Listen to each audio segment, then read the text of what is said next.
I'm going to be showing you how I turned this, yes, you guessed it, a Dollar Tree picture frame into this. So stay tuned.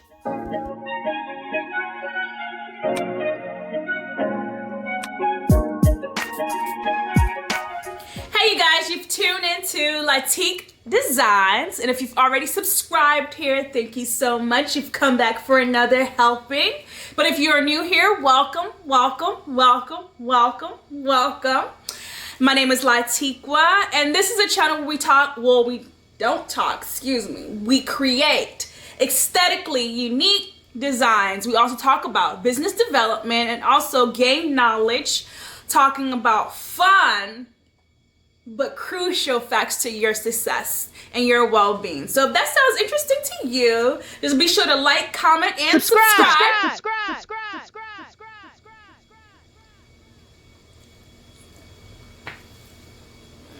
There's a bit of an echo in here. Sorry about that. Anywho, I have a very exciting project for you guys. It's very cute, inexpensive, but quick decor project that I want to share with you guys. Don't worry, your cute little creative minds. I'll be linking all the materials down in the description below. So let's get into it. Okay, here we have our setup, you guys. So here we have our dollar picture frame. So I showed you earlier. I had some glitter left over. I have some cardstock, 12 by 12. See, that's pretty cool. Then we have a half cut, I guess what you want to call pearl button of some sort. Then we have our little Mod Podge. Have a little brush. We're gonna, of course, need our glue gun, hot glue gun. And this is some reversible sequin I got. So we're gonna use that for our bow.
we have it, all done. What I love about these handcrafted decor frames is that they're so vibrant, fun, and versatile. You can place them literally anywhere in your home just to give your life a splash of good vibes. And we all need good vibes. So thank you so much for watching. I see you guys soon. But until then, keep creating your day, creating your life. Bye-bye.